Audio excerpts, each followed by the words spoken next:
जो आपका आज का मेन टॉपिक था वो था इनकम फ्रॉम अदर सोर्सेज। तो ये फिफ्थ हेड है। तो फिफ्थ हेड में सबसे पहले हम देख लेते हैं कि इसका स्कोप क्या है और फिर इसकी डिडक्शंस क्या है।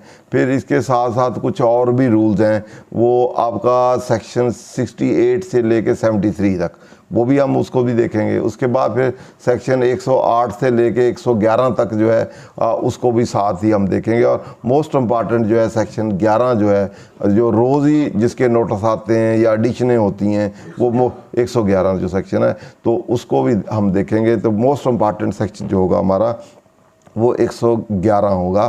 तो बाकी को भी अपना अपना रोल है उनका, तो उसकी भी अंडरस्टैंडिंग होना ज़रूरी है।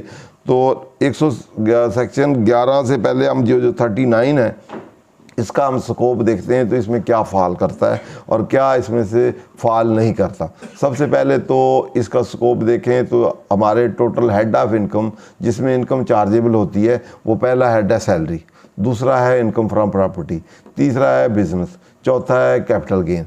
तो ये रेजिडुअल हेड है, जो उनमें फॉल नहीं करेगा वो इसमें आएगा। ठीक है, जो इनकम, इसके लिए सबसे पहले इनकम होना ज़रूरी है। जो इनकम होगी, लॉ में कहीं कहा गया है कि ये इनकम है, वो इनकम एक्चुअल भी हो सकती है, वो डीमिंग इनकम भी हो सकती है, या अदरवाइज भी कहीं किसी चीज़ को इनकम कहा गया है। कैपिटल नेचर की हो तो जनरली वो इनकम नहीं होती, लेकिन कहीं अगर कहा गया है कि ये कैपिटल नेचर की रिसीट भी इनकम है तो फिर वो इसमें शामिल होगी। अदरवाइज कैपिटल रिसीट जो है वो इसके स्कोप से बाहर है। इट मीन सबसे पहले जो 5 हेड हमने कहे हैं, अरे ये रेजिडुअल है, जो उनमें नहीं आएगा वो इसमें आएगा। और जहाँ कोई स्पेसिफिकली मेंशन हो, एक स्पेसिफिक लॉ और जनरल लॉ, जहाँ स्पेसिफिकली मेंशन हो कि ये इनकम जो है ये इस हेड में चार्जेबल टू टैक्स होगी, तो फिर वो उसी में हेड होगी, फिर इधर नहीं आएगी। जैसे ऐसे समझ लें कि एक इनकम है इनकम फ्रॉम प्रॉपर्टी। प्रॉपर्टी में एक है कि आपने कोई एडवांस दिया है, किसी एडवांस लिया है अगेंस्ट सेल ऑफ प्रॉपर्टी। तो एडवांस सेल ऑफ प्रॉपर्टी और बाद में वो आपका एग्रीमेंट टू सेल जो है मैच्योर नहीं हुआ, तो वो आपने जब्त कर ली अमाउंट, 4 फीट कर ली। तो आप 4 फीट अमाउंट जो है वो देखा जाए तो कहाँ टैक्सेशन होगी। ये हो सकता है कि वो रेंटल प्रॉपर्टी है तो वहाँ होगी, अगर वो प्रॉपर्टी या अदर सोर्स में होगी, या वो कह रहे हैं हम वो कैपिटल गेन है जी, तो वो कैपिटल गेन में इनकम फ्रॉम अदर सोर्स होगी। तो अब इसके लिए जनरल रूल क्या है, कैपिटल गेन तो है कैपिटल एसेट हो, उसको बेचें, उसकी कास्ट हो तो डिफरेंशियल आएगा, तो उसमें तो वो फॉल नहीं करता। ठीक है ना, कि आपने तो बेची कोई नहीं, प्रॉपर्टी प्रोसीड भी नहीं आई और कास्ट भी नहीं है, वो तो आपको एक पैसे और आए हैं जो आपने सेल के लिए और बाद में प्रॉपर्टी बिकी नहीं, कैंसिल हो गए और 4 फीट हो गए, तो उसका ना कैपिटल एसेट डिस्पोज हुआ है, ना उसकी कास्ट और जो कैलकुलेशन है मेथडोलॉजी में वो वाल ही नहीं करता, तो इसलिए कैपिटल गेन भी नहीं है। और एक लिहाज से वो कैपिटल गेन कह भी सकते हैं कि वो इंसिडेंटल है, पर्पज आपका कैपिटल गेन ही था कि आप बेचेंगे मंगाएंगे, तो इंसिडेंटल टू मेन है, तो इसलिए उसमें भी आ सकती है, ये भी इंटरप्रिटेशन हो सकती है। दूसरा ये भी दोनों में किसी में नहीं वाल करती थी, अदर सोर्स में ले रेजिडुअल इनकम में आनी चाहिए, तो ये डिफरेंट इंटरप्रिटेशन। अब देख लेजिस्लेटर ने पुराने लॉ में इसमें बहुत से इंटरप्रिटेशन होती रही कि कहाँ आना चाहिए, अदर में आना चाहिए, कैपिटल गेन में आना चाहिए या दूसरे में आना। मुख्तलिफ इंटरप्रिटेशन में ये हुआ कि उन्होंने कहा जहाँ वो गेन आता है, क्योंकि ये गेन की नेचर है, जिसका ये इंसिडेंटल है, यहाँ प्रिंसिपल आती है इनकम चार्जेस, उसी हेड में ये आनी चाहिए। लेकिन यहाँ हमारे ऑर्डिनेंस में लेजिस्लेटर ने स्पेसिफिकली एक चीज़ जो है मेंशन कर दी कि ये इनकम फ्रॉम प्रॉपर्टी, तो it means it is income from property. Even though हम कह लें कि इनकम फ्रॉम कैपिटल गेन है या अदर सोर्स है, तो आप उन अदर सोर्स में या उसमें कहीं भी नहीं होगी। जहाँ स्पेसिफिकली किसी चीज़ को डील किया जाए तो वो उसी हेड में फिर वो रहेगी, कोई दूसरे हेड में नहीं आएगी। इसी तरह एक और इशू इसी तरह आया कि गोल्डन हैंड शेक स्कीम आई कि आप छोड़ दें, अपनी टर्मिनेशन करवा लें और इतने पैसे ले लें, तो क्या वो इनकम फ्रॉम सैलरी है या इनकम फ्रॉम अदर सोर्स है? तो उसकी भी इंटरप्रिटेशन हुई, कोर्ट ने, हाई कोर्ट ने कह दिया जी ये तो इनकम फ्रॉम सोर्स है, तो यहाँ फिर सुप्रीम कोर्ट ने या नाम केस में आया, उन्होंने कहा ये तो स्पेसिफिकली इनकम फ्रॉम सैलरी है, क्योंकि इनकम फ्रॉम सैलरी में profit in lieu of salary लिखा हुआ है। कोई टर्मिनेशन होगी या उस पर आपको पैसे लेंगे या अदरवाइज होगा तो वो उसमें आएगी, तो इसलिए स्पेसिफिकल है। स्पेसिफिकली जहाँ लेजिस्लेटर लिख देता है किसी हेड में आना, तो फिर वो उसी हेड में चार्ज होना है, उसने किसी और हेड में नहीं होना। तो ये जनरल रूल्स हैं कि जो चीज़ किसी स्पेसिफिक हेड में आती है और उसकी एक्टिविटी में आती है, इसमें बहुत सी चीज़ें आएंगी तो हम देखेंगे कि वो उस हेड में भी आ सकती हैं, इसमें भी आ सकती हैं। जहाँ कहीं उस हेड में नहीं होंगी तो बाकियों में नहीं आएगी, तो फिर रेजिडुअल आएगा। एक तो बाकियों में होगी स्पेसिफिकली तो इधर नहीं आएगी, दूसरा इसमें इनकम आएंगी, वो बेशक एक्चुअल हो या वो आपकी डीमिंग हो, लेकिन जो कैपिटल नेचर की होंगी वो इसमें नहीं आएंगी अनलेस एंटल वो कहीं स्पेसिफाई होंगे कैपिटल रिसीट भी। जैसे सेक्शन 11 में कि आपने एक परचेज की प्रॉपर्टी, तो लेकिन वो आपने उसके नेचर सोर्स नहीं बताया, तो वो प्रॉपर्टी है, कैपिटल पेमेंट है, लेकिन आपने बताया नहीं है, तो वो ऐड होगी, तो वो ऐड फिर इसमें होगी, दूसरे हेडों में नहीं होगी। तो इसलिए कैपिटल नेचर की जो रिसीट्स हैं जो अदरवाइज इनकम नहीं भी है, जैसे लोन आपने अदर देन क्रॉस चेक दिया है, नहीं भी है वो इनकम, तो फिर भी अगर अदरवाइज लिया है आपने लोन, वो इनकम ट्रीट हो जाएगी, वो कैपिटल नेचर की है। लेकिन क्योंकि लेजिस्लेटर ने लिख दिया कि ये होगी, तो कैपिटल रिसीट के लिए ये होना ज़रूरी है उसको इनकम बनाने के लिए कि लेजिस्लेटर ने उसको कहा हो थ्रू डीमिंग प्रोविजन या अदरवाइज कि ये इनकम है, तो फिर इसमें ऐड होगी। जनरल रूल के तहत कोई भी कैपिटल गेन अदर देन वो जो है कैपिटल रिसीट जो है जो या कैपिटल पेमेंट्स हैं वो इनकम नहीं बनेगी और इस हेड में नहीं आएंगी। तो अब हम इसमें देख लेते हैं कि उसमें क्या लिखा हुआ है और उसमें कौन कौन सी कुछ इनकम्स उसने जर्नल ली हैं कि ऑल इनकम जो भी पहले हैं उनके अलावा जितनी भी इस हेड में होंगी, और उसके अलावा फिर इंक्लूड करके कुछ को स्पेसिफाई कर दिया कि ये इसमें ही होंगी। तो उसको भी हम देख लेते हैं। income of every kind received by a person in a tax year if it is not included any other head other than income exempt from tax under this ordinance। ये हर हेड में ही लिखा होता है other than income exempt from, जो exempt होती है वो उस हेड में चार्जेबल, किसी हेड में भी income exempt is not chargeable tax, वो पहले उसको एक्सक्लूड करते हैं, टोटल इनकम को स्पेसिफाई करते हैं, जो एग्जाम्प्ट होगी वो उसमें इंक्लूड नहीं होगी। तो इस तरह वो other than exempt income shall be chargeable to tax in that year under the head income from other sources।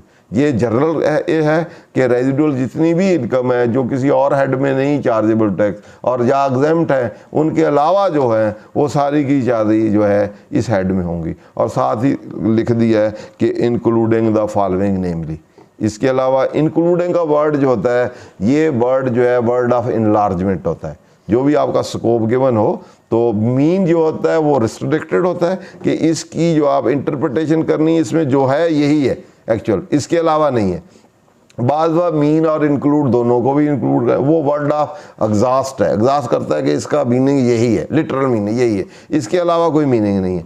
ये जो इंक्लूसिव वर्ड होता है ब्रॉडर इन स्कोप होता है और किसी चीज़ की डेफिनेशन को एनलार्ज करता है, और इसको हम डीमिंग भी कहते हैं। थ्रू लेजिस्लेटर के पास पावर होती हैं कि किसी वर्ड को भी, किसी वर्ड के जो मीनिंग नहीं भी हैं वो उसको वो मीनिंग असाइन कर सकता है, या जो फैक्ट एग्जिस्ट नहीं करते उसको भी एज्यूम कर सकता है ये फैक्ट एग्जिस्ट कर सकते हैं। या इसी तरह वो नॉन हैपनिंग या हैपनिंग ऑफ, जो नॉन हैपनिंग ऑफ इवेंट है उसको कह सकता है ये हैपन हुए हैं, या जो हैपन हुए हैं उसको कहता है ये हैपन नहीं हो सके। तो ये लेजिस्लेटर के बाद डीमिंग की प्रोविजन होती हैं। तो ये भी डिवाइस ऑफ डीमिंग है इंक्लूडिंग उनके, इट मीन जो भी एवरी काइंड ऑफ है, इसके अलावा ये भी इसमें इंक्लूड होंगे जो हैं उसमें अदर देन वो जो मैं पहले डिस्क्राइब किए वो रूल, उसके मुताबिक जो अदर देन 4 हेड हैं उसके अलावा सारे शामिल होंगे इसमें, इसके अलावा एग्जेम्प्ट नहीं होंगे। और ये उसमें और इंक्लूड्स हैं, उसमें सबसे पहले है डिविडेंड।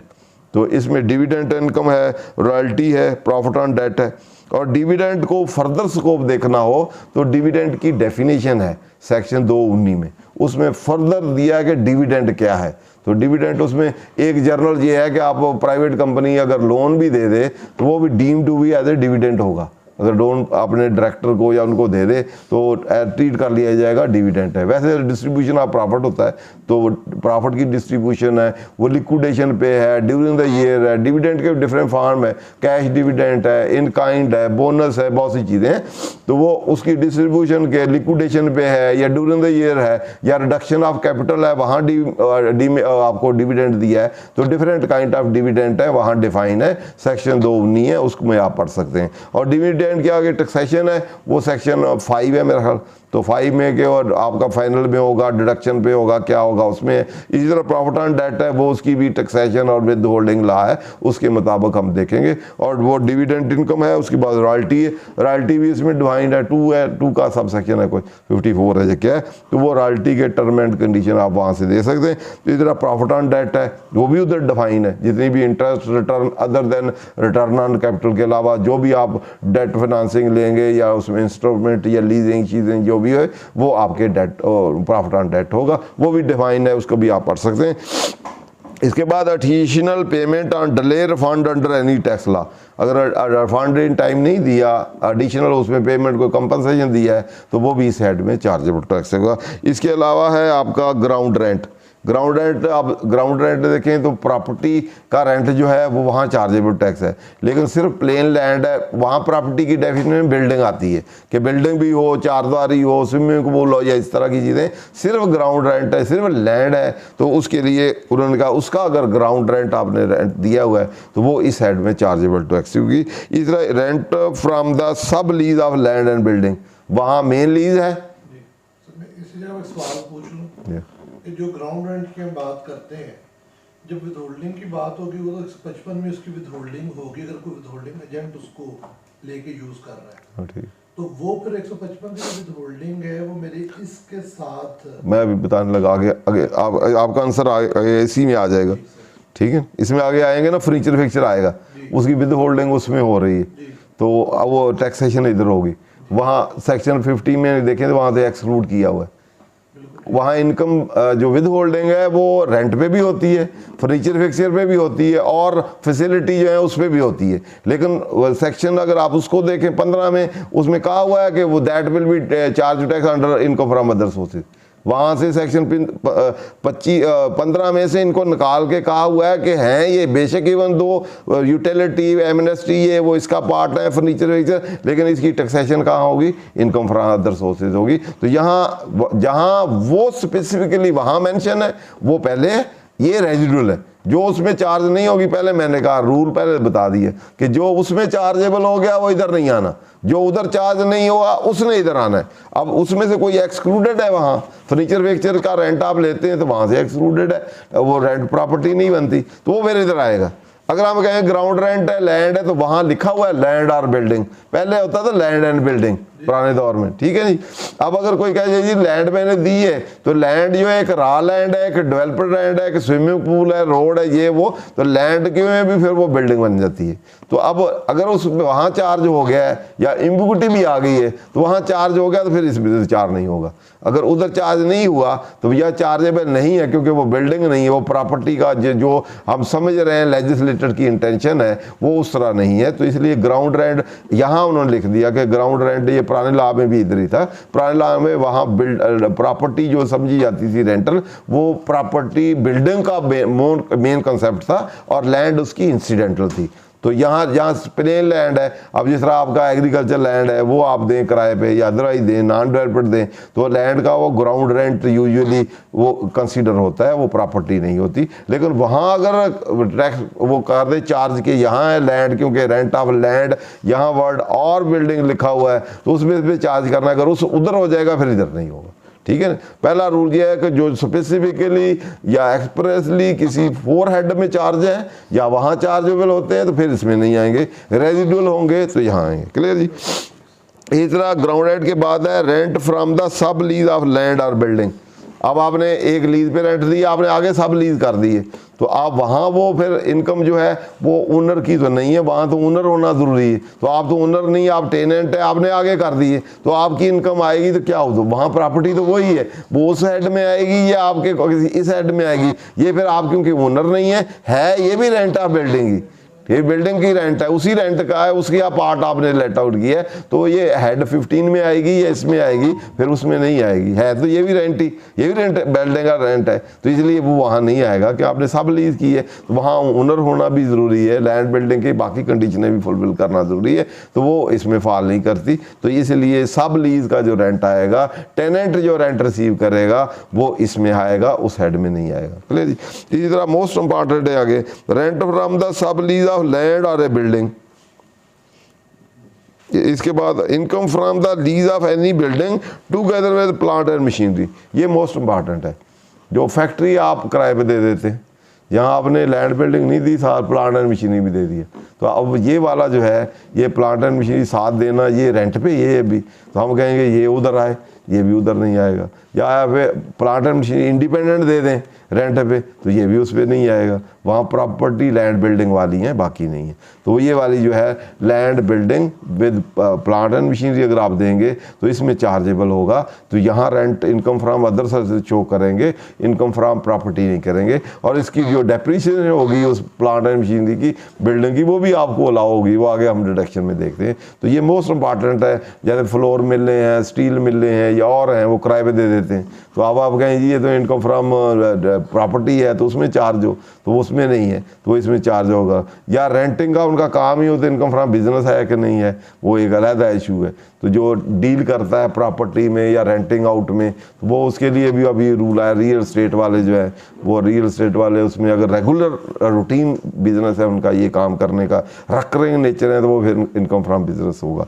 तो ये वाला जो लैंड बिल्डिंग ऑन लीज पे आप दें along with plant and machinery, तो उसकी जो इनकम रेंट आएगा वो चार्जेबल टैक्स होगा under the this head. Income from provision amenity utility or any other services connected with renting of building, ये और इम्पॉर्टेंट आ गया।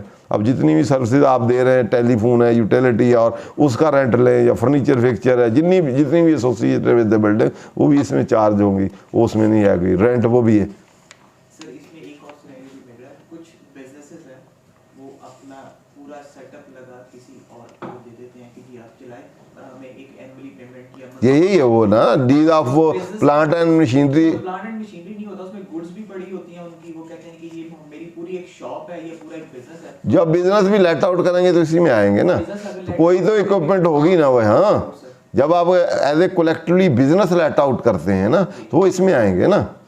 आप बिजनेस या इंडस्ट्री या कोई भी बिजनेस लेट आउट करते हैं, सिर्फ प्रॉपर्टी लैंड बिल्डिंग नहीं लेट आउट की आपने, सारी फैसिलिटी के साथ बिल्डिंग के साथ दूसरी फैसिलिटी जो बिजनेस है वो लेट आउट किया है रेंट पे, तो वो इसमें आएंगे, वो उसमें नहीं आएंगे। वहाँ सिर्फ कन्फाइन है लैंड एंड बिल्डिंग, ठीक है। उसके बाद जितनी फैसिलिटी होंगी बिल्डिंग के साथ, जितनी भी इंडस्ट्री है, बिल्डी है, या कोई इसके बेनिफिट्स हैं, वो भी सारे उसमें आएंगे। एनी एन्युटी और पेंशन, एन्युटी होती है जब आप रिटायर होते हैं, उसके बाद एनुअल पेमेंट मिलती है आपको, या पेंशन्स हैं, वो भी इनकम फ्रॉम यहाँ होगी। वैसे तो सैलरी की डेफिनेशन में भी लिखा हुआ है पेंशन और सारी उधर होंगी, लेकिन यहाँ भी लिख दिया उधर चार्जेबल नहीं होगी। जब रिटायर हो गए, आप एम्प्लॉई होते हैं तो सैलरी होती है, जब आप एम्प्लॉई ख़त्म हो गए तो आप सैलरी तो है नहीं, तो उसके बाद जो पेंशन मिलेगी वो फिर इधर एन्युटी या वो होगी, इधर होगी। जब आप एम्प्लॉई हैं, ड्यूरिंग एम्प्लॉयमेंट ही आपको पेंशन या एन्युटी मिलती है, तो वो फिर उस सैलरी का पार्ट होगी, उसमें जाएगी, आप इसमें नहीं होगी, ठीक है। इसको दोबारा एलैबोरेट कीजिएगा। जब भी सरकारी मुलाजिम रिटायर होते हैं उसके बाद एम्प्लॉई तो नहीं रहते। हाँ, तो उसके बाद वो एनी एन्युटी और पेंशन लिखा, एनी लिखा हुआ है इसमें। अगर वो कहे जी मैं तो, फिर आगे है कि यहाँ रेट ज़्यादा लगता है या वहाँ ज़्यादा लगता है, तो आप कह लें जी ये तो सैलरी का पार्ट है, तो मैं सैलरी में डिक्लेयर करता हूँ, ठीक है ना। आपकी जो वो है इनकम फ्रॉम अदर सोर्स की रिटर्न है, उसमें भी एन्युटी पेंशन लिखा हुआ है, तो वहाँ आप एग्जम्पशन में और उसमें लिख सकते हैं। चाहे तो आप सैलरी का पार्ट बना के उधर लो रेट है, तो आप कहें ये तो सैलरी क्योंकि बाद में मिले या पहले मिले, ये तो रहेगी सैलरी, क्योंकि उस एम्प्लॉयमेंट की वजह से मिल रही, ना वो एम्प्लॉयमेंट होती तो ना ये मिलती इसकी, इसलिए ये कनेक्टेड इंसिडेंटल टू दैट है, तो इसलिए ये सैलरी है। जब लेजिस्लेटर ने स्पेसिफिकली लिख दिया कि pension annuity part of salary है, सैलरी का ही डेफिनेशन है, तो इसलिए सैलरी होगी, ठीक है। वैसे पेंशन या एन्युटी एग्जम्प्ट होती हैं, तो इसीलिए इतना क्वेश्चन राइज नहीं होता, उधर लिख लें या इधर लिख लें, लिखना आपने एग्जम्पशन में ही है। अनलेस एंड दो पेंशनें आ जाएं, एक प्रीवियस वाले से हो, एक नए से, आप नई जॉब कर रहे हैं, सब्जेक्ट टू दोज कंडीशन है, तो उसमें फिर आपको वो टैक्सेबल होती हैं। क्लियर जी। पेंशन में सिर्फ गवर्नमेंट पेंशन एग्जम्प्ट है, और वो भी पाकिस्तान से नहीं, और भी हैं जो आप प्रीवियस एम्प्लॉयर से ले रहे हैं, नई नौकरी ना कर रहे हैं, वो भी एग्जम्प्ट है। आगे फिर देख लेंगे उसको, सेकंड शेड्यूल में है वो, आप जो एग्जम्प्ट है हम उनकी बात करेंगे, जो नहीं है तो फिर टैक्स दें उस पर, ठीक है। सैलरी में दें या यहाँ लगा के दें, टोटल हेड में ही ऐड होगा ना। अगर उधर लिखेंगे फिर भी टोटल टैक्सेबल में आ जाएगा, इधर लिखेंगे फिर भी टैक्सेबल इनकम में आ जाएगा। टैक्सेबल इनकम पे फर्क नहीं पड़ेगा, वो वही रहेगी ऑनवर्ड फिर टैक्सेशन कैलकुलेट। उसके बाद ये है प्राइस बॉन्ड है, विनिंग फ्रॉम रेफल है, लॉटरी है, प्राइस ऑन विनिंग है, क्विज है, प्राइज है offered by company for promotion of sale और क्रॉस वर्ड पजल्स। ये जितने भी आप जितनी भी स्पेकुलेशन या अदरवाइज प्राइस बॉन्ड शॉन्ड के जो आप इनाम शनाम निकलते हैं, लॉटरी शाटरी, ये वाले भी सब्जेक्ट टू, जिसपे विद होल्डिंग भी है, वो चार्जेबल टैक्स से फाइनल डिस्चार्ज होंगी तो निकल जाएंगी, अदरवाइज कहीं टैक्सेबल रह जाएंगे तो वो फिर इनकम फ्रॉम अदर सोर्स का head. Any other amount received or compensation for provision, use, exploitation of property including from grant of right to explore or exploit natural resources। जैसे माइनिंग शेयरिंग होती हैं, वहाँ आप रेंट आउट कर देते हैं कि जी आप रेंट पे ये ले लें और इसमें से एक्सप्लोरेशन करें, ये वो, उसका कोई रेंट इस तरह की फैसिलिटी या कोई चीज़ होगी, वैसे तो उसके लिए स्पेशल रूल्स हैं, वो स्पेशल उसके तहत टैक्सेशन होगी, लेकिन वो कोई उसकी इंसिडेंटल या कोई चीज़ें होंगी तो उसकी ये वाली जो है अदर सोर्स में भी आ सकती हैं। इधर fair market value of any benefit whether convertible to money or not receive in connection with the provisions, use or exploitation of property। इस तरह को उसके राइट यूज़ हैं या यूज़ ऑफ राइट है, उसके इंसिडेंटल कोई भी चीज़ें हैं तो वो भी आपकी इसी में आएंगी। Any amount received by a person consideration for vacating the possession of building. आप रेंट पे लिया हुआ है, आप उसके बाद वो कहता है जी आप छोड़ दें, आप कहते हैं जी इतने पैसे दें फिर छोड़ूंगा, तो वो उस सिचुएशन में फिर वो उसकी टैक्सेशन वो इनकम फ्रॉम अदर सोर्स में वो अमाउंट जो आपको मिली है, part thereof reduce by any amount paid by the person to acquire a possession of such building और पार्ट देयर ऑफ। तो उसमें अगर आपको पोजेशन वकेट करने के लिए कोई अमाउंट आप कंसीडरेशन मिलती है तो इस हेड में होगी, लेकिन जब आपने पोजेशन लिया था रेंट पे उस वक्त आपने कोई दी थी पहले वाले को तो वो उसमें से लेस हो जाएगी। और दूसरा इसकी टैक्सेशन ओवर ए 10 ईयर होगी, इसका 1/10 इसमें हो जाएगी और 9/10 बाकी सालों में होती रहेगी। फिर कोई आएगा जो छोड़ेगा तो फिर आगे ऑनवर्ड इस तरह चलती रहेगी 10 सालों में उसकी एप्लीकेशन। तो एडवांसेस के लिए है ना, इसके लिए भी है कि जो आपने वेकेशन पे अमाउंट ली है तो वो प्रॉपर्टी का भी है कि आपने एडवांस लिया हुआ है, पकड़ी ली है, वो भी ओवर 10 ईयर है, तो ये भी ओवर 10 ईयर है। वेकेशन वाली अमाउंट, वेकेटिंग वाली अमाउंट अलहदा है, वो आपने पगड़ी वाली अलहदा है, ठीक है। ये पोजेशन आपने वेकेट करने के लिए लिया है वो over a period of 10 year, आगे उसमें दिया होगा डिडक्शन में, ठीक है जी। वो भी वो इस हेड में चार्ज, वो इनकम फ्रॉम प्रॉपर्टी है जो आप कह रहे हैं, वो 1/10 इनकम प्रॉपर्टी अंडर सेक्शन 15 ही होगी। ये वाली जो वोकेशन वाली है ये अमाउंट आपको मिलेगी तो आप इसकी टैक्सेशन होगी, ये इनकम फ्रॉम अदर सोर्स होगी और ये भी उसी तरह 10 ईयर पे होगी। इस amount receive by a person from approved income payment plan, approved annuity plan under voluntary pension system rules. इस रूल के तहत को पेंशन या एनुटी एनुअल मिलेगी तो वो भी इसमें चार्ज होगी। इस तरह सब्जेक्ट टू सबसेक्शन 3, ये आखिरी वाला आपका जो है गिफ्ट वाला, तो subject to subsection 3 any amount or fair value of any property received without consideration or received as a gift other than received from the relative defined section 85 का 5, वो रिलेटिव वाले आपके एग्जाम्प्ट होंगे, उसमें नहीं होंगे। बाकी जो होगा वो अदर देन क्रॉस चेक लेंगे आप। सब्जेक्ट टू सेक्शन 3 है तो या through banking channel in case of एंटीएन होल्डर तो वो आपके इसमें टैक्सेशन होगी। तो उसके बाद वेर आगे दूसरा इसका ये पहला सब सेक्शन था जिसमें डिफरेंट डिस्क्राइब किए थे कि कौन कौन सी इनकम चार्ज, एक तो ऑल इनकम चार्ज होंगी और ये स्पेसिफिकली होंगी। तो अब इसमें बेसिक क्वेश्चन ये भी था कि डिविडेंड जो है या प्रॉफिट ऑन डेट है हमेशा ही इधर होगा या किसी और हेड में भी हो सकता है। तो इनकम जैसे बैंकिंग कंपनी है उसका nature of business he letting out of वो फंड्स है, तो वहाँ या कोई कंपनी जो है स्टॉक शेयर का ही काम, जैसे ब्रोकर्स हैं स्टॉक शेयर का ही काम डील करते हैं, उनका काम ही रूटीन जो है एक्टिविटी वही है, तो उनका क्या यहाँ होगा या वहाँ होगा, तो वो स्पेसिफिकली लिखा हुआ है कि वो इनकम फ्रॉम बिजनेस होगा। वहाँ फिर डिविडेंड प्रॉफिट ऑन डेट ये जो वाले जो है वो यहाँ नहीं आएंगे, वो फिर वहीं उसी हेड में जाएंगे। Where a person receive amount refer to in K वाला जो है वही वाला जो आपकी कंसीडर वेकेटिंग ऑफिस, इसको उन्होंने कहा है ओवर ए पीरियड ऑफ, बाकी 10 ईयर में आप एलोकेट 110 इधर हो जाएगा, बाकी 19 आर्मवर्ड उधर चलते जाएँ। सब्जेक्ट टू सबसेक्शन 1(3) वाला वो लोन वाला ही है। Amount received as a loan advance deposit for issuance of share or gift by a person in a tax year from another person not being a banking company, financial institution other than cross check drawn on a bank or through a banking channel from the person holding NTN number shall be treated as income chargeable tax under the head income from other sources for the tax year in which it was received। तो आगे भी हमने interpret किया हुआ है वही वाला। Subsection 3 shell not apply in advance receive for sale of goods and supply of services. जो एडवांस आप अंगेज शेयर लेते हैं वो अदर देन क्रॉस चेक लेंगे या किसी से लेंगे नॉन एंटी एल्डर होल्डर से, वो डीम्ड इनकम होगी। लेकिन ये वाला सेक्शन जो है ये अप्लीकेबल नहीं होगा आगे। एडवांसेज फ्रॉम कस्टमर आप लेते हैं, अंगेज सेल ऑफ गुड्स या सर्विसेज वो लेते हैं, तो वो उसके लिए क्रॉस चेक की ज़रूरत नहीं, वो आप कैश भी ले सकते हैं। जब कैश लेते हैं तो उसके मुताबिक आपकी होगी। लेकिन वो सेल टैक्स में 73 ये वो कंप्लाइंस अपनी जगह पे, ये आपका इसके लिए इनकम ट्रीट होने से वो यहाँ वाला जो है वो नहीं तो अदरवाइज डीमिंग इनकम ट्रीट हो जाएगी। ये है आगे where any profit derived from investment, national savings certificate including defense savings paid to a person in arrear or amount received includes profit chargeable tax in the tax year or year preceding tax year in which it is received and as a result a person is chargeable tax higher rate। तो ये दोनों को collective पढ़ें तो इसका मकसद ये है कि अगर आप हर साल के अपने रेट्स होते हैं, जैसे पेंशन है वो पिछले सालों की वजह से मिली है, इस तरह ये आपके प्रॉफिट्स हैं तो पिछले सालों की वजह से मिल रहे हैं।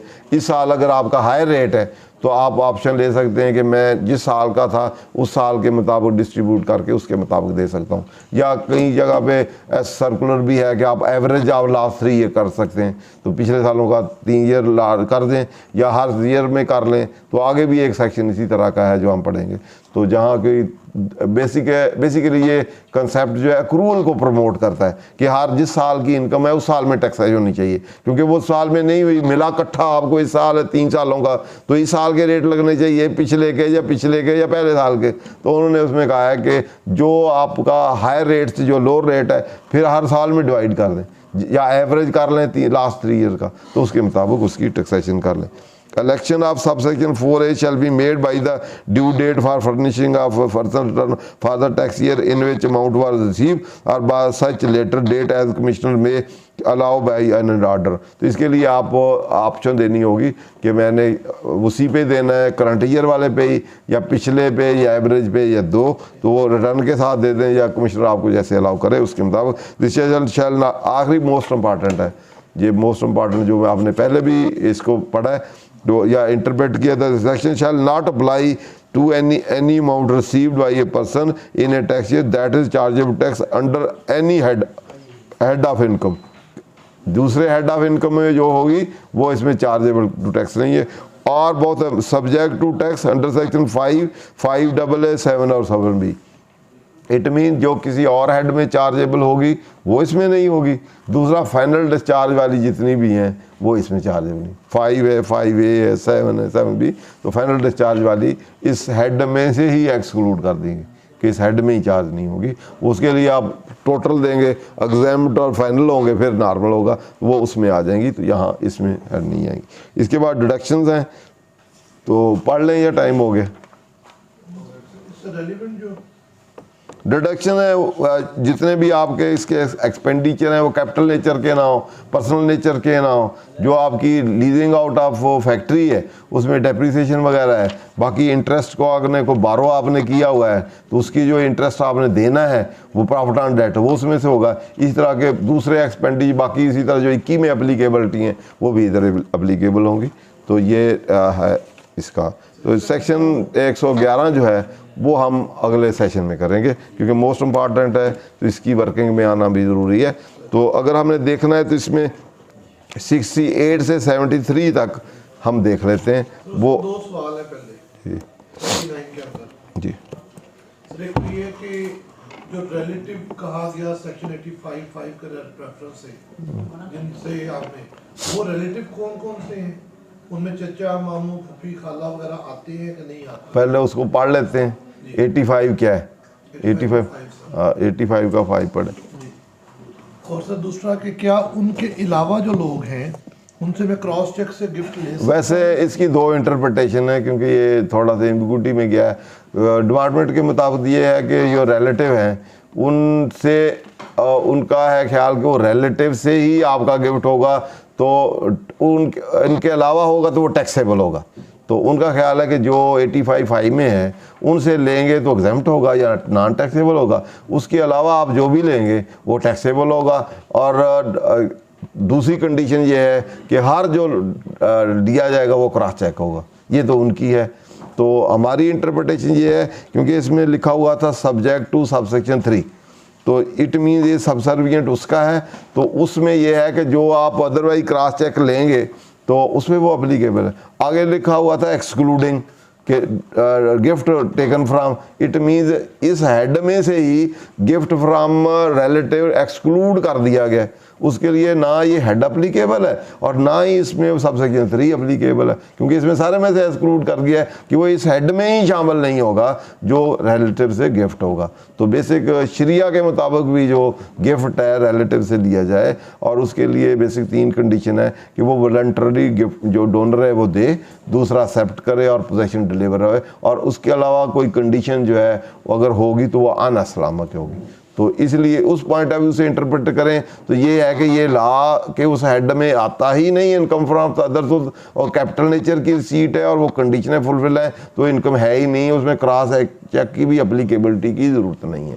तो अब ये है कि 85 को पढ़ें, उसमें ये रिलेटिव क्या है, तो रिलेटिव में उसने in this section relative in relation to individual, अगर एक इंडिविजुअल है तो उसके रिलेटिव से कंपनी और एओपी में तो रिलेटिव हो नहीं सकते, तो इसलिए उन्होंने कहा इसमें इंडिविजुअल के रिलेशन से मींस एन अनसिस्टर डिसेंडेंट, असिस्टर और डिसेंडेंट।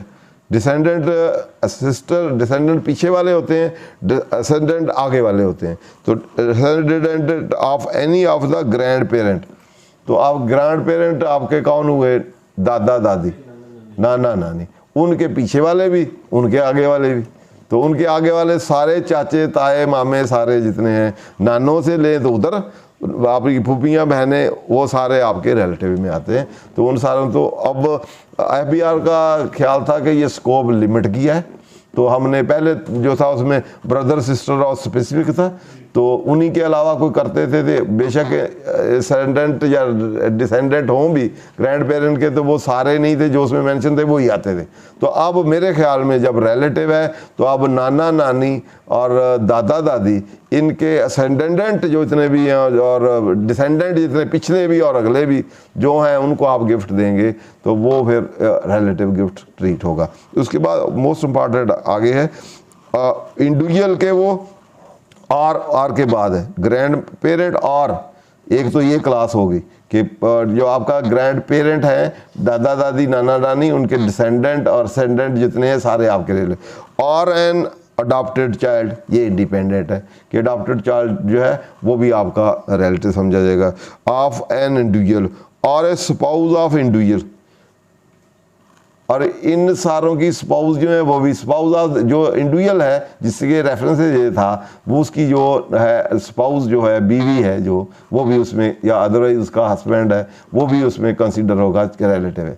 मोस्ट इम्पॉर्टेंट अगला है उसके बाद, और ए स्पाउस ऑफ इंडिविजुअल और of the person specified in class ए, तो क्लास ए में तो अडॉप्टेड चाइल्ड है उसकी स्पाउस है वो भी, और उसके बाद वो इंडिविजुअल की स्पाउस है वो भी, और अब नाना नानी दादा दादी के असेंडेंट डिटेंडेंट है उनकी स्पाउस जो है वो भी।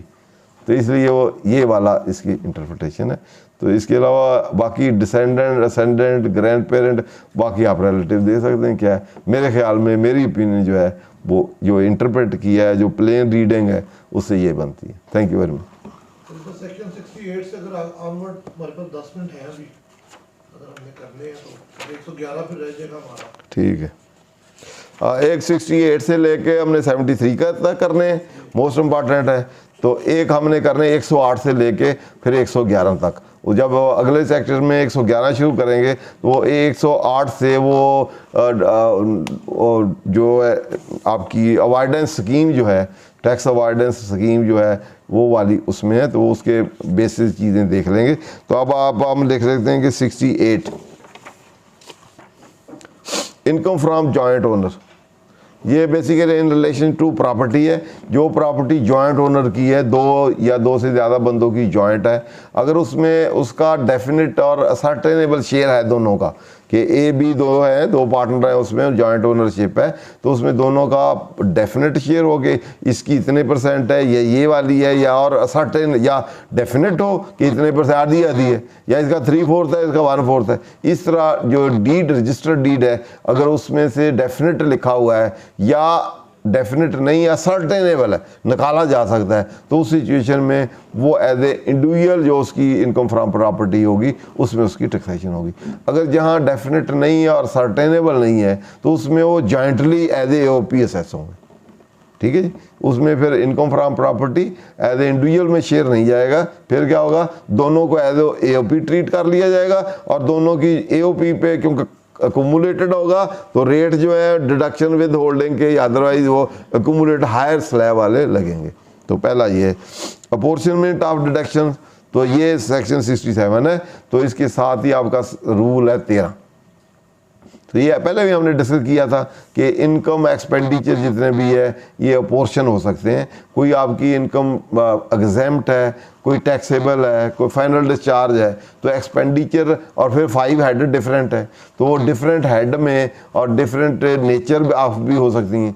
एक ही बिजनेस में आपका टेक्सटाइल है, दूसरा है, जॉइंट खर्चे होते हैं, तो उनको अपोर्शनमेंट कैसे करनी है, तो उसके लिए उन्होंने कहा डिडक्शंस हैं, अलाउंसेज हैं, डेप्रिसिएशन है, तो उनकी फिर अपोर्शनमेंट भी आपने करनी। ये ना हो कि एक हेड एग्जाम्प्ट हो तो उसमें कोई एक्सपेंस ही आप चार्ज ना करें, सारे दूसरे टैक्सेबल में लें, टैक्सेबल इनकम कम कर लें। तो इसलिए उन्होंने कहा जी वो जिससे रिलेट करेंगे उसके लिए रोल है। नंबर 1 तो डायरेक्टली एट्रीब्यूटेड है, जो डायरेक्टली एट्रीब्यूटेड एक्सपेंस होंगे वो पोर्शन नहीं होंगे, वो उसी के सेट ऑफ होंगे जिससे वो रेट होंगे। अगर सपोज आपकी एक पेपर इंडस्ट्री, एक टेक्सटाइल है, आप बाहर से वेस्ट पेपर लेके उससे पेपर बनाते हैं, तो वेस्ट पेपर वाला रॉ मटेरियल तो उसी पेपर के अंगेज सेट ऑफ होगा ना, वो कॉटन वाली के अंगेज तो नहीं होगा। तो डायरेक्टली एट्रीब्यूटेड, डायरेक्टली कनेक्टेड जो है, और जो डायरेक्टली रिलेटेड है, जो डायरेक्टली उसमें यूज़ होना है, या एक्सपेंस जो डायरेक्टली उसके लिए यूज़ हुआ है तो उसी के अंगेज होगा। जो कॉमनली यूज़ हुआ है सारों के लिए, जॉइंटली एडमिनिस्ट्रेशन कहाँ से है, आपने एक चीफ सेक्रेटरी रखा हुआ है, वो सारी इंडस्ट्री को, सारियों को चेक करता है, सारियों को देखता है, तो उसकी सैलरी एक के लिए नहीं, वो फिर सारों को अपॉर्चुनिटी होगी। वो डिफरेंट मेथडोलॉजी हो सकते हैं, प्रोडक्शन हो सकती है, आर्स हो सकते हैं, सेल हो सकती है, स्क्वायर फुट एरिया हो सकता है, और बेसिस बहुत से होते हैं जो मोस्ट अप्रोप्रिएट हो, जो उसकी एलोकेशन को करता हो, तो वो यूज़ करने होते हैं, ताकि कोई अनफेयरनेस ना हो, कोई एक एरिया का प्रॉफिट ओवर अंडर ना हो जाए और दूसरे का अंडर ओवर ना हो जाए, ताकि बैलेंस उसमें रखा जाए।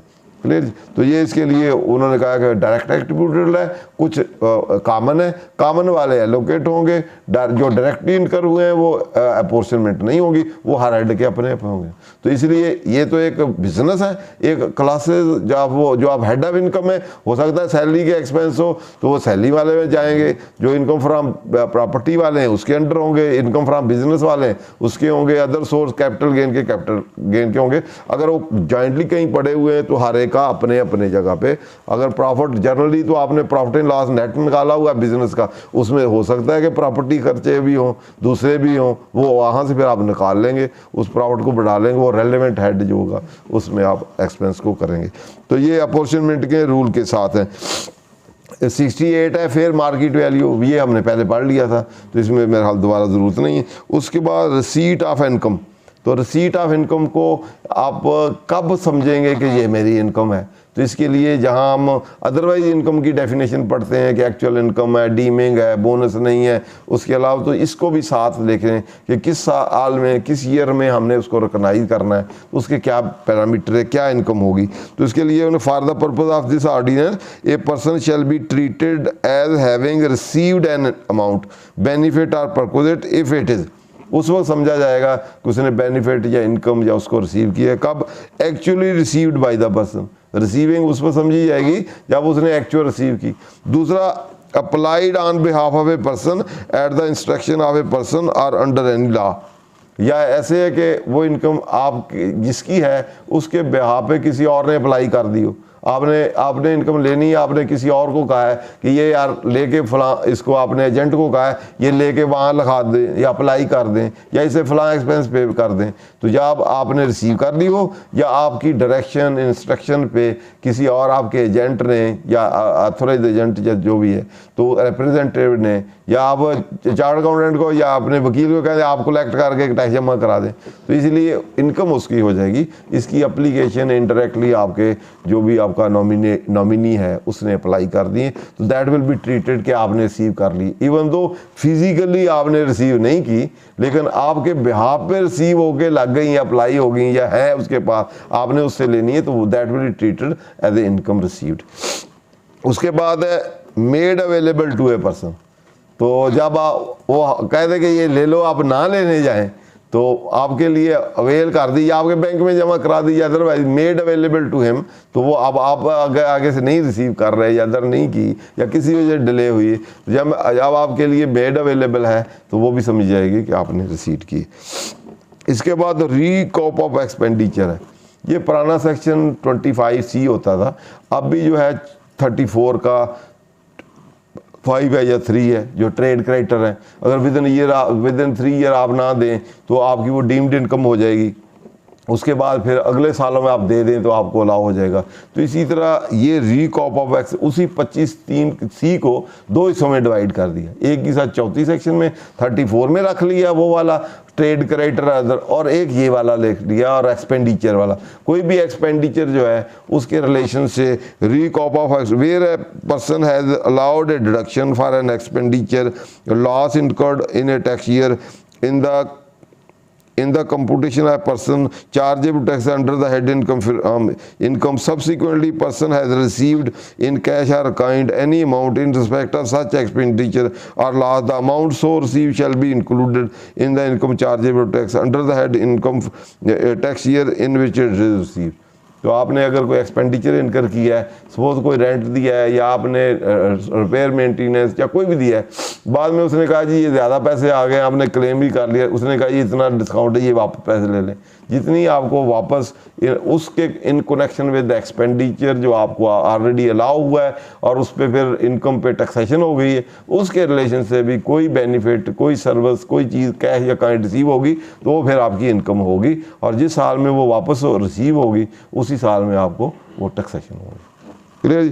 Currency conversion every amount taken into account under this ordinary shall be in rupee, तो जो कोई भी करेंसी हो काइंड हो बार्टर हो तो आपने उसको ट्रांसफॉर्म करना है इनटू करेंसी, तो करेंसी कौन सी होगी, आपने अकाउंट आपने रिटर्न डॉलर में नहीं फिल कर सकते या पाउंड में नहीं कर सकते, तो हर आपकी अमाउंट जो है amount will be converted into currency that currency is rupee, तो आपने रुपी में ट्रांसफॉर्म करनी है। Where amount of a currency other than rupee, the amount shall be converted into rupee at the State Bank of rupee at a State Bank of Pakistan rate, applying between the foreign currency and the rupee on the date the amount is taken into account for the purpose of this ordinance.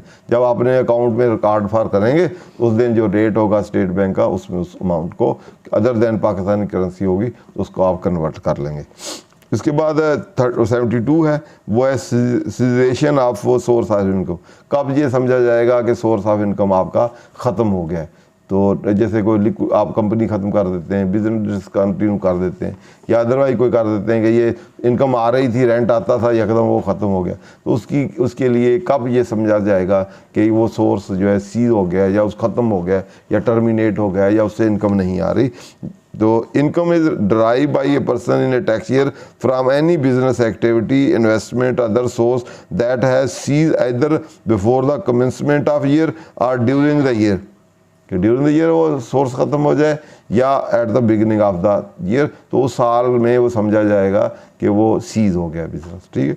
और and if the income has been derived before the business activity from the before the business activity investment other source cease it would have been chargeable tax under the this ordinance.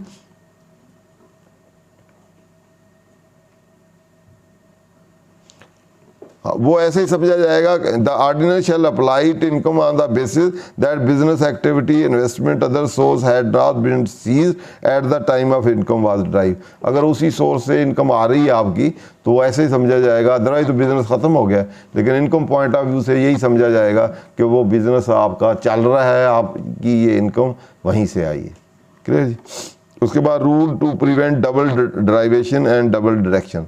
तो ये rule है double taxation की prevention करता है कि एक ही income आपने accrual base पे रिकॉग्नाइज कर ली है कि ये आपका राइट टू रिसीव हो गया, आपने रिकॉग्नाइज कर लिया है, तो सब्सिक्वेंटली आपको रिसीव होगी तो फिर दोबारा नहीं रिकॉग्नाइज करेंगे, डबल टैक्सेशन नहीं हो सकती। इस तरह एक्सपेंस जो है आपने अक्रूवल बेसिस पे अकाउंट फॉर कर लिया है, अलाउ कर दिया है, एक्सपेंस में क्लेम कर दिया है, लेकिन सब्सिक्वेंटली आपने पेमेंट अगले साल में की है तो अगले साल में फिर आप उसको एक्सपेंस नहीं कर सकते। तो ये प्रिवेंशन ऑफ वो डबल ड्राइवेशन मतलब डबल इनकम नहीं हो सकती, और डबल इसी तरह डबल डिडक्शन, डबल एक्सपेंडिचर भी नहीं हो सकते on the basis system of accounting. Accrual या कैश, उस अगर अक्रूवल बेसिस पे है तो फिर दोबारा कैश रिसीट पे रिकॉग्नाइज इनकम नहीं हो सकती, इस तरह एक्सपेंडिचर नहीं हो सकता। Thank you very much. इसमें कोई क्वेश्चन है तो देख लें। ये मोस्ट इम्पॉर्टेंट है 73, डबल का अक्सर ही आ जाता है कि कहीं ना कहीं टैक्स लगा दिया है, वही इनकम एक हेड में भी लग गई है दूसरे में लग गई है, तो डबल डिडक्शन के लिए फिर। Thank you. मैं इंतहाई मशहूर हूँ सलमान शाह सुखेरा साहब का और अपने तमाम पार्टिसिपेंट्स का जिन्होंने आज के सेशन में हिस्सा लिया, और सर ने हमें बड़ा प्रॉपर गाइड किया। इनकम फ्रॉम अदर सोर्स के हवाले से इंतहाई अहम हेड है और इसको बड़ा केयरफुली देखने की ज़रूरत है ताकि हम अपनी रिटर्न जो है वो अप्रोप्रिएट दुरुस्त तरीके से बना सकें। तो अगले सेशन में इंशाल्लाह सेक्शन 111 के हवाले से और उससे जो रेलिवेंट सेक्शंस हैं उस पर इंशाल्लाह बात करेंगे। तब तक के लिए बहुत शुक्रिया।